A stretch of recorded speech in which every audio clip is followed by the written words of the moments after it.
Okay then, so Łukasz, where are we now? So we just left the main market square. We're next to the Church of St. Elizabeth. For many years it was the most important church for the city. And, in 16th century, when the Reformation started, this church became a Protestant church.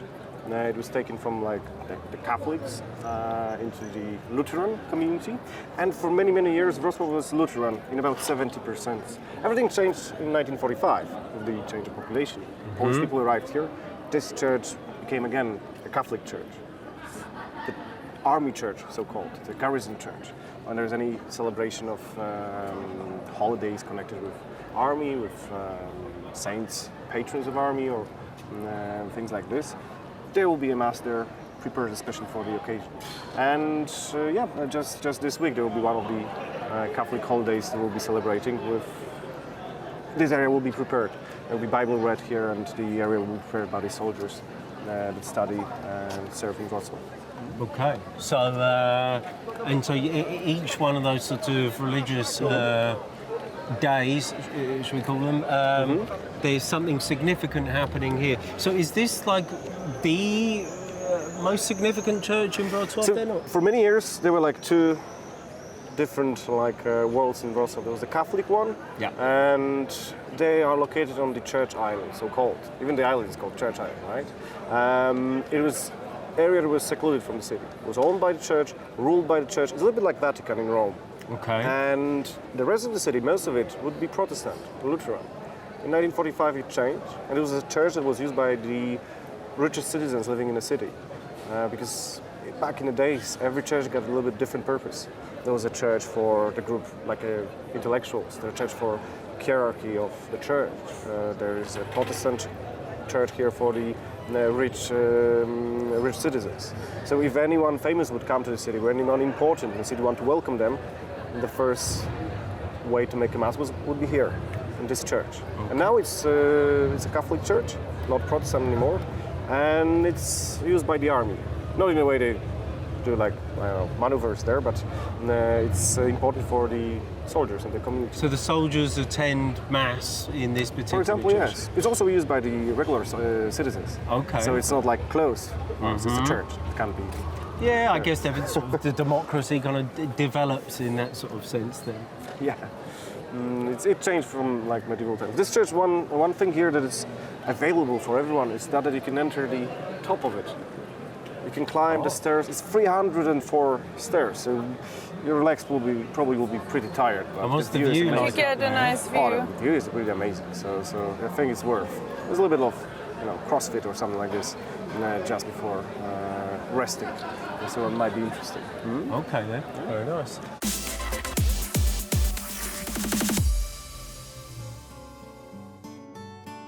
Wrocław has long been the largest and culturally dominant city in Silesia and is today Lower Silesia's capital.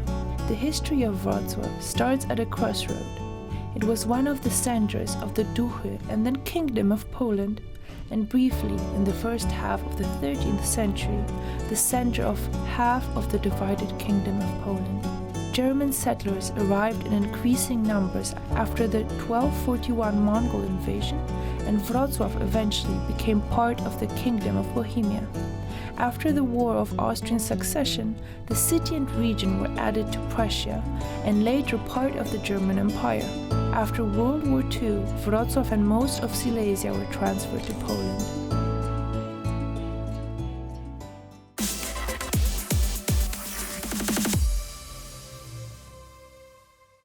Now, Łukasz, just on the right-hand side, I notice a gnome, but not the first which I've noticed in Wrocław. That's true. We got more than 600 of them. This became like an official symbol of the city, and what's really interesting, the history started like totally differently.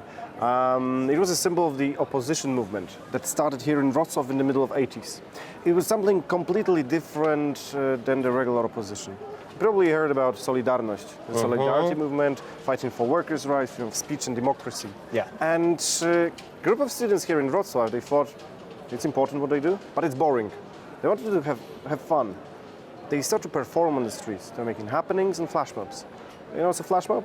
When you get in one place, you perform, you run away. Oh, flash mobs, yeah. Back then you run away usually because you got arrested, so that's the main reason, I guess. And it was different in a way that basically it was very surreal and very strange. It's like a little bit like a Monty Python style opposition, you might say. Something a bit abstract and off the wall. They wanted to show how surreal and how strange is the communist regime here in Poland. They want to laugh about it. It worked pretty well. There was a first action that happened in the middle of 80s. It was 15 guys dressed as dwarves in orange.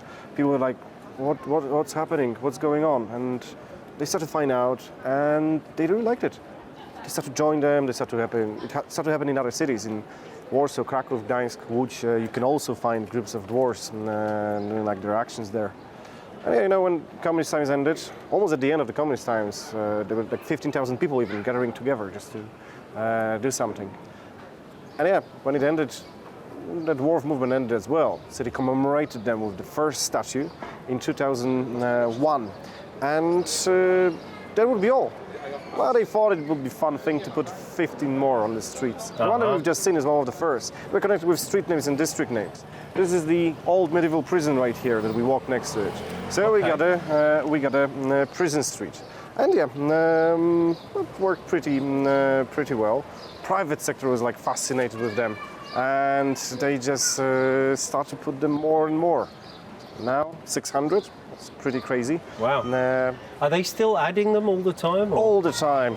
You can imagine if you got 600 dwarves there, can do whatever you want. Any profession, any idea, city you want to promote, or some private investors.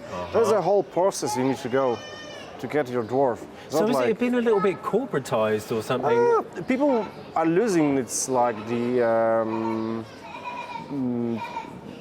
like a first meaning as the opposition, as a different way of fighting the regime. So that was for some of the citizens something that they don't like. They wanted to keep it a symbol of like resistance, let's say. But now it's the idea overall is like positive. It's fun, it's happiness, it's like enjoyment, and maybe doing something for everyone. Yeah? So that's a general idea, and that's the thing that kid loves. So if you got your kid and you don't know where to go with them. For like holidays, just come to Wrocław. They will be taken care of. Just get them the map of dwarves. You can download an app because, of course, there's an app for that already. Sure. And just walk around and have a good time. So why not? I've seen it's hugely popular with a lot of non-European tourists as well. They seem to be sort of magnetised to the idea of it as well. It's interesting as well because when I first heard about it, I was thinking to myself, what's the kind of deeper symbolism behind it? And it was sort of only finding out, as you're explaining now, maybe you can look a little bit too deep into it, and there's not something so deep specifically about the gnomes or the dwarves themselves. That's true. It's all about making joke and having you like wonder what happened here, what's the reason behind it, and maybe it should be like this for the future. The founder of this movement is still alive. It's Waldemar Friedrich. He was the one who like started it with his friends, and his ideas like were pretty big. I mean, he didn't plan for making it like a huge movement for overall Poland, but its commemoration is good. And we'll see some on the way. Keep your eyes open and watch out so you don't trip over them.